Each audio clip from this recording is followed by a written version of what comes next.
नमस्कार। शहादा कलसाडी रस्त्यावर बनावट दारूचे बॉक्स भरलेले ट्रॅक्टर उलटले। पुष्पा स्टाईलच्या अनोख्या पद्धतीने होत होती वाहतूक।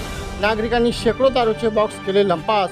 शहादा कलसाडी रस्त्यावर पिंगाणी गावाच्या पुढे गोवा राज्यात निर्मित बनावट दारूची वाहतूक करणारा ट्रॅक्टर आज संध्याकाळी उलटल्याने चालक जागीच ठार झाला असून या ट्रॉलीमधील सुमारे लाखो रुपये किमतीची दारू रस्त्यावर विखुरली गेली होती। अपघात घडल्यानंतर रस्त्यावरून येणाऱ्या जाणाऱ्या नागरिकांनी अक्षरशः दारूचे खोके लुटून नेले। शहादा कलसाडी रस्त्यावर एक ट्रॅक्टर उलटून अपघात झाला।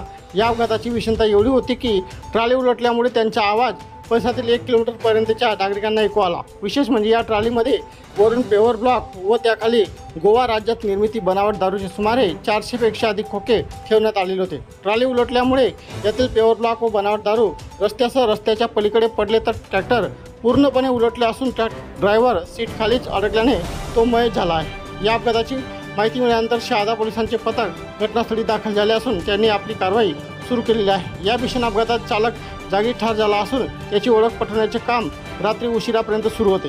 अपघात घडल्यानंतर ट्रॉलीमधील पेवर ब्लॉक्स व मद्याचे खोके रस्त्यावर पडल्यानंतर सदर मद्य लुटून घेण्यासाठी मोठ्या प्रमाणात नागरिकांनी गर्दी केली होती। अनेकांनी ही दारू लुटून नेली। उपस्थित नागरिक व पोलिसांतर्फे दारू नेणाऱ्या नागरिकांना आवाहन केले जात असतानाही आरोग्यास हानिकारक असलेली ही दारू अनेकांनी लुटून नेली। परंतु सदर मद्य तस्करी कोणाच्या आशीर्वादाने सुरू होती, याला कोणाचा आशीर्वाद होता, तसेच या पुष्पा स्टाईलच्या अनोख्या पद्धतीने आतापर्यंत किती बनावट मद्याची वाहतूक व तस्करांनी केली असेल याचा शोध घेण्याचे आव्हान आता पोलिसांसमोर निर्माण झाले आहे। सातपुडा न्यूजसाठी नितीन सावडे, शहादा।